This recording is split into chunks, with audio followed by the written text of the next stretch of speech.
दे दी है। कोई भी कंपेन चलानी है, कोई भी काम है, उसमें पैसा तो लगता है। अगर मैंने दिया तो मेरा ख्याल है किसी को ऑब्जेक्शन नहीं करना चाहिए। हाँ, अगर ऑब्जेक्शन करना है, ये देखो फिरौती से, ईडी सीबीआई के काम से, और सबसे बड़ी विडंबना है वो जो गेमिंग वाली कंपनी है।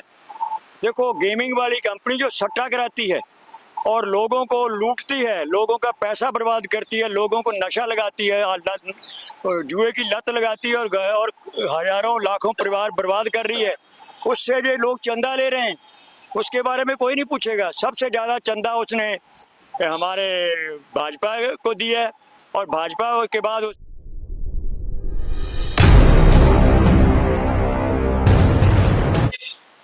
बहुत लोगों की डिमांड थी कि गिरधारी जी को दोबारा से लाइए, और लगातार वो ये कह रहे थे, जिन्होंने हमें सबसे पहले मदद की, हमारा सपोर्ट किया, EPS 95 के पेंशनर्स का दुख जाना, कैसे 750 रुपए पे जीवन लोग जी रहे हैं।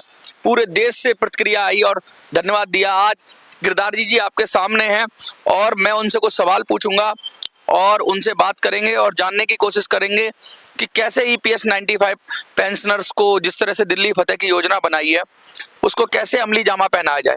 गिरधार जी, धन्यवाद मुझे आपके साथ जोड़ने के लिए। गिरधारी जी, क्या लगता है आपको कि जिस तरीके से पेंशनर्स का पूरे देश से रेस्पॉन्स आ रहा है, करीब 25,000 के करीब लोगों ने अभी रजिस्टर्ड किया है, क्या लगता है क्रांति आएगी? देखो, ऐसा है, ये सब कुछ पेंशनर के हाथ में है। एक जो पेंशनर है उसका 5-6 परिवारों के साथ संबंध होता है, घर अपने परिवार के अलावा 5-6 परिवारों के साथ संबंध होता है। अगर उनको लगता है अभी आपका कैंपेन या हमारा समर्थन उन्हें कुछ दिला सकता है तो उनको संकोच नहीं करना चाहिए, आगे आना चाहिए।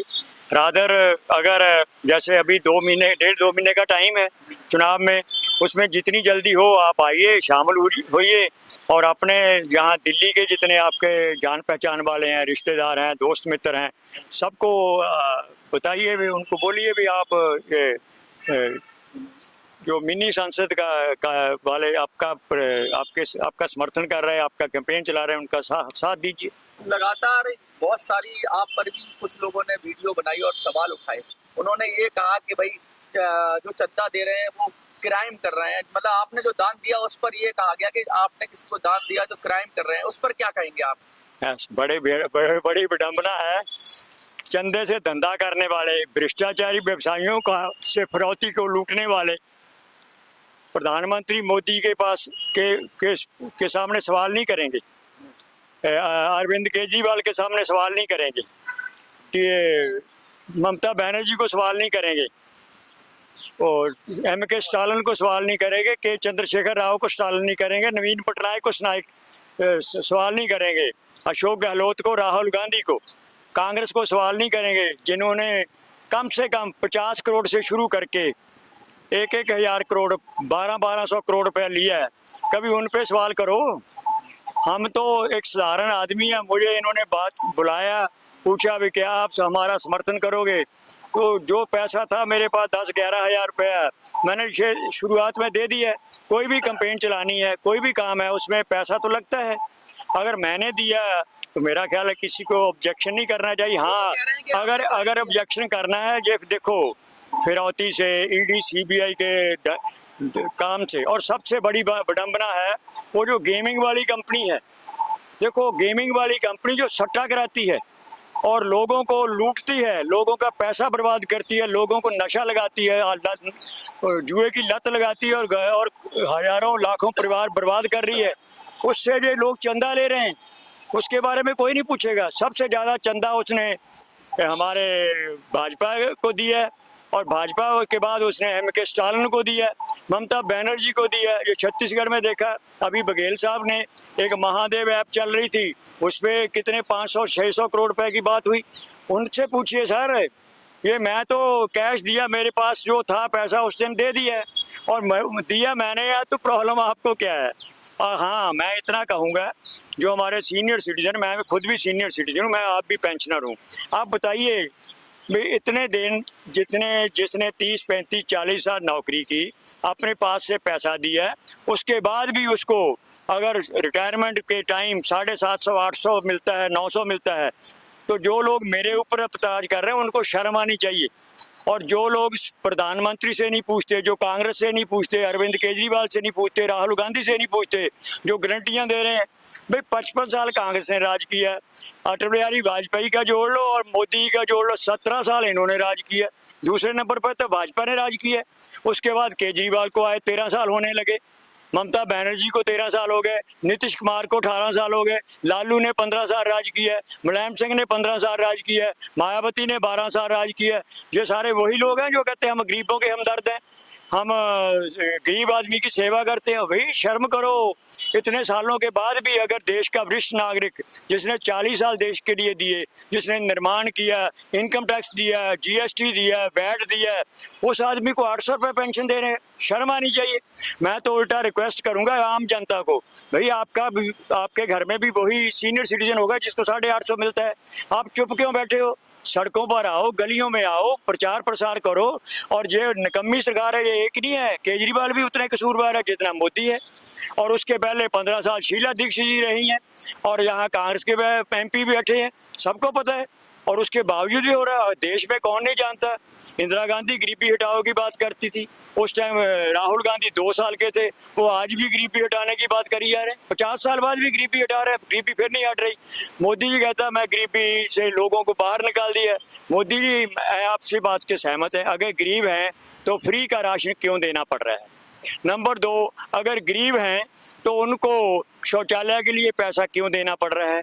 अगर आप सिंसियर होते, जो सारे राजनीतिक दल, मैं तो एक ही कहूँगा, भ्रष्टाचार के, घूसखोरी के और काले धन के नाम में ये सब नंगे हैं, तो इनसे सबको इनसे सबका है। इसलिए मैं पहले भी 22 दिसंबर 2022 से हमने मतदाता जागृति अभियान चलाया है। विकास फाउंडेशन का 3 साल का बजट हम दे रहे हैं, 2024, 2025, 2026, जिसमें किसी पेंशनर की भी जो पेंशन मिनिमम 8,000 से कम नहीं होगी। हर परिवार को 8,000 से लेके 20,000 रुपये महीना का फायदा दिया जाएगा। काला धन और काले धन की संपत्तियां, जो विदेशों में काला धन 90 लाख करोड़ था अप्रैल 2015 में, जब राम जेठमलानी जी, स्वर्गीय राम जेठमलानी ने स्वर्गीय अरुण जेटली से पूछा था भाई काला धन कितना है, उन्होंने कहा था 90 लाख करोड़ रुपए। और अमित शाह जी उस टाइम बीजेपी के अध्यक्ष होते थे, इन्होंने कहा था वो तो जुमला था। तो उस टाइम राम जेठमलानी जी ने पार्लियामेंट की प्रोसीडिंग में रिकॉर्डेड है, ये कहा था that BJP and it's leader have played international fraud with the public of this country. आप तो अंतर्राष्ट्रीय फ्रॉड प्ले कर रहे, चलो विदेशों से नहीं लाए, देश के अंदर स्वर्गीय जेठमलानी जी ने PL लगाई थी, कहा था अगर विदेशों में 90 लाख करोड़ है, उससे 10 गुना तो देश के अंदर है। यहाँ से करेंसी कौन लेके जाएगा?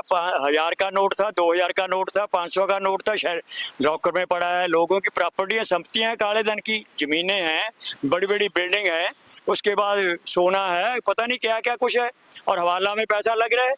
तो वो सारा काला धन 900 लाख करोड़ का है, थोड़ा नहीं है। 900 लाख करोड़ का जब्त करेंगे ये लोग जो काले धन वालों से पैसा लेते हैं। ये तो सब उनके पैसे से हमारी वोट खरीदने आते हैं। सो मैं तो इसके साथ साथ वोटर को भी करूँगा। अब हमारे 4 मुद्दे ध्यान से सुन लीजिए। केवल excise duty, fuel tax, surcharge लगाकर मोदी जी, जबकि अंतर्राष्ट्रीय स्तर पर कच्चे तेल की कीमतें कम हो गई हैं, तब से मोदी जी ने 40% डीजल, पेट्रोल और रसोई गैस की कीमतें बढ़ा रखी। 10 साल से 3 लाख करोड़ रुपए हर साल लूट रहे हैं। दूसरे तरफ 12 करोड़ किसान परिवारों को MSP नहीं दे रहे, उसका पैसा जो MSP नहीं मिलती, उसके कारण 3 लाख करोड़ रुपया कुछ लिमिटेड हजारों की संख्या में 10-20 हज़ार व्यापारी हैं, गुजराती भी हैं, मारवाड़ी भी हैं, जिनको मोदी जी ने सहूलत दे रखी है। किसानों को MSP नहीं दी, 12 करोड़ किसानों का नुकसान कर दिया और दे दिया 20-22 हज़ार जो बड़े व्यापारी हैं, वो 3 लाख करोड़ रुपए से किसानों का लूट रहे हैं। वो किसानों का नहीं लूट रहे। यहाँ मेरे दुकानदार भाई ध्यान से सुन लो, जो किसान के पास पैसा आता है, मैं किसान हूँ, खेती में मंडी से पैसा लेता हूँ, सबसे पहले मैं घर जाने से पहले भी दुकान पे जाता हूँ, घर के लिए सामान लेके आता हूँ। जो 6-7 करोड़ दुकानदार हैं, गांव के, कस्बों के, छोटे शहरों के 6 करोड़ दुकानदार, भाई साहब आप भी जरा ध्यान रखिए, किसानों की MSP की मदद समर्थन करिए। ये गोदी मीडिया, ये एंटी मोदी जो मीडिया, उसको भी नहीं पता MSP क्या होती है। ये सारे जितने यूट्यूबर हैं, इन सबको MSP कैलकुलेट नहीं करनी आती, इनको पता नहीं MSP से क्या होगा।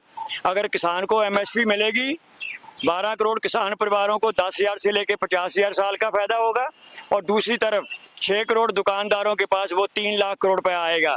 उसी दुकानदारी और टर्नओवर बढ़ेगी, उनकी भी आमदनी बढ़ेगी, आर्थिक मंदी से बाहर आ जाएंगे।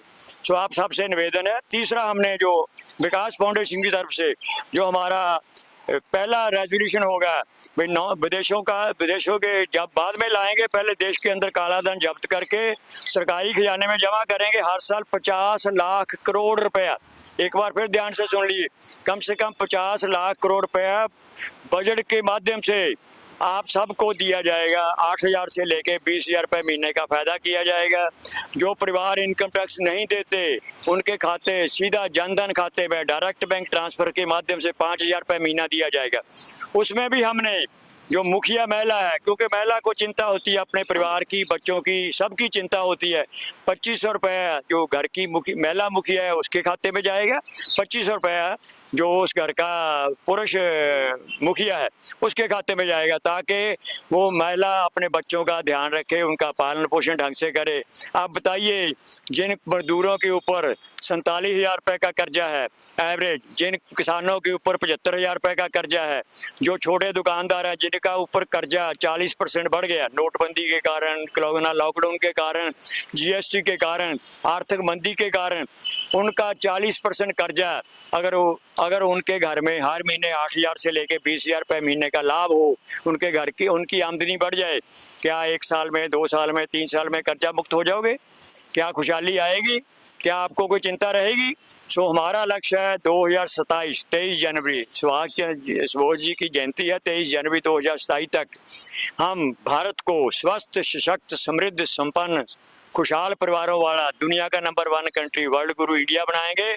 मोदी की तरह एक जुमला और नहीं लगाएंगे। पहले किसानों की आमदनी दुगनी करते थे, अच्छे दिनों की बात करते थे, विदेशों से काला धन लाने की बात करते थे, भ्रष्टाचारियों के ऊपर मुकदमे करने की बात करते थे। अब उसको लटका के भटका के ध्यान भटका कर विकसित भारत 2047। मोदी जी शर्म करो, 2047 में आप नहीं होंगे, झूठे लारे ला रहे हो, झूठे वादे कर रहे हो, जुमले लगा रहे हो। आपका अध्यक्ष ही बोल गया था जुमला है, अब सारे लोग बोलते हैं जुमला है। मोदी जी जुमलों से काम नहीं चलेगा, काला धन काले धन की संपत्तियां जब्त करनी पड़ेंगी। ये जो EPS वाले हमारे साथी हैं, कल मैं रेडी फड़ी यूनियन वालों के मिला, यूपी के 10 लाख रेडी फड़ी वर्कर वो जो जिनको परेशान किया है, जिससे हफ्ता वसूली हो रही है, और जो दिल्ली के 3 लाख रेडी फड़ी यूनियन वाले हैं उनके साथ भी हमारी चर्चा हुई है। उन्होंने भी हमें समर्थन दिया है, वो EPS के इस स्कीम का भी समर्थन करते हैं। इसके साथ साथ जो ओल्ड पेंशन स्कीम है उसके लिए भी हम हर साल केंद्रीय बजट में 1 लाख करोड़ रुपया एडिशनल देंगे प्रदेश सरकारों को। और जो अग्निवीर योजना है उसमें भी हम हर साल उसको 15 साल के लिए करेंगे और हर साल उसमें 50,000 करोड़ रुपए केंद्र सरकार के बजट में देंगे। तीसरा हमने काम एक और किया है, जो मोदी जी की अटल पेंशन स्कीम है जिसको चला रहे हैं, बुढ़ापे में पेंशन आप 18 साल से लेकर 40 साल तक 42 साल, मतलब 20 साल से लेके 42 साल आप 200 रुपये, 55 रुपये, 100 रुपये दोगे, उसके बाद आपको 3,000 पेंशन मिलेगी। मोदी जी हम तो आज ही दे रहे हैं 8,000 पेंशन। आज कोई 60 साल का हो ना हो, परिवार का जो हर परिवार को 8,000 रुपये महीना देंगे। आप 60 साल बाद की बात करते हो, लटकाते हो, भटकाते हो, नए जुमले लगाते हो। सो मैं आपसे एक ही निवेदन करूंगा, पहचानिए, मोदी जी केवल अकेले डीजल, पेट्रोल, रसोई गैस के ऊपर एक्साइज ड्यूटी, फ्यूल टैक्स लगाकर हर परिवार से महंगाई बढ़ाकर हर परिवार से 1,500 से लेके 8,000 रुपये महीना लूट रहे हैं। 10 साल से लूट रहे हैं। कौन पूछेगा इनको? आपको पता नहीं किसके घर में स्कूटी नहीं है, मोटरसाइकिल नहीं है, कार नहीं है, किसके घर में रसोई गैस नहीं है, किस किसान को डीजल की जरूरत नहीं पड़ती, किस आम व्यक्ति को जो मध्यम वर्गीय परिवार है जिसके घर में 2 मोटरसाइकिल है, कार है, उनका कम से कम 7-8 हज़ार रुपये महीने का खर्चा बढ़ा दिया मोदी ने। लूट रहा है, वो लूट रहे हैं। आप उनको पूछ रहे हैं, हम आपका समर्थन करते हैं, हम पेंशन स्कीम वालों का समर्थन करते हैं। जो भी देखो उसका राइट है, जो ओल्ड एज वाला सीनियर सिटीजन उसने 40 साल देश को दिए हैं, उसको 10 साल हम दे नहीं सकते। 10 साल हम 8,000 रुपये महीना नहीं दे सकते। ये हमारा दायित्व है, हमारी जिम्मेवारी है। सो ज़्यादा कुछ ना कहते हुए एक ही बात करूँगा, जनता से अपील है, आप इनका समर्थन कीजिए, इनके साथ जुड़िए और जो कोई बोलता है उसको बोलने दीजिए। इनका समर्थन करेंगे, इनकी आत्मा हमें, इनकी जो अंदर की इनकी इच्छा, इनका जो अपने मन से आवाज़ निकलेगी, हम चाहते हैं वो भी हमारा, वो उनको भी सुने, लोग सुने, आप सारे सुने, हम मिलकर सब उनका समर्थन करें। धन्यवाद।